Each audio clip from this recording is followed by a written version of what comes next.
Welcome to Web-Minded Computer Institute.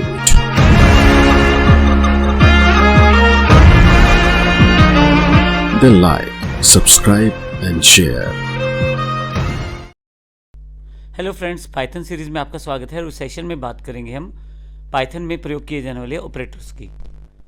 जैसा अगर आपने कोई लैंग्वेज पहले से किया हुआ है जैसे C++ या जावा, ऐसे केसेस में आपको ऑपरेटर्स की जानकारी रही है।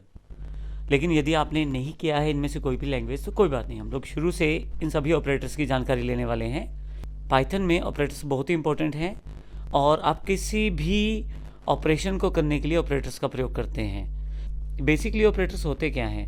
ऑपरेटर्स बेसिकली वो सिंबल्स या निशान है जिसके साथ आप अलग अलग वैल्यूज़ पे अलग अलग ऑपरेशन कर सकते हैं या अलग अलग वेरिएबल्स पे अलग अलग तरह के ऑपरेशन आप कर सकते हैं। इनको कैटेगरी वाइज डिफाइन कर दिया गया है पाइथन में। जैसे अर्थमेटिक ऑपरेटर हैं मैथमेटिकल ऑपरेशंस के लिए, असाइनमेंट ऑपरेटर हैं जब आप किसी वेरिएबल को वैल्यू देते हैं, साइन करते हैं तो उसके लिए, कंपेयर करने के लिए वैल्यूज़ को कंपैरिजन ऑपरेटर है। जब आपके पास एक से ज़्यादा कंडीशंस रहती हैं तो उनको आप लॉजिकल ऑपरेटर से डिफाइन कर सकते हैं।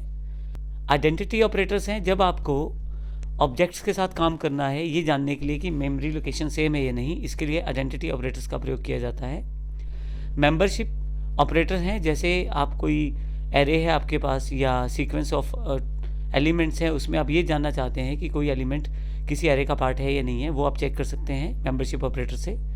बिटवाइज ऑपरेटर्स हैं, बाइनरी डिजिट्स पे डायरेक्टली काम करते हैं ऑपरेटर्स। तो इस तरह के काफ़ी सारे ऑपरेटर्स हैं। ये केवल एक इंट्रोडक्शन थी। अगले सेशन से हम ऑपरेटर को शुरू करते हैं और पहले ऑपरेटर्स जो हमारे पास हैं वो अर्थमेटिक ऑपरेटर्स हैं। धन्यवाद।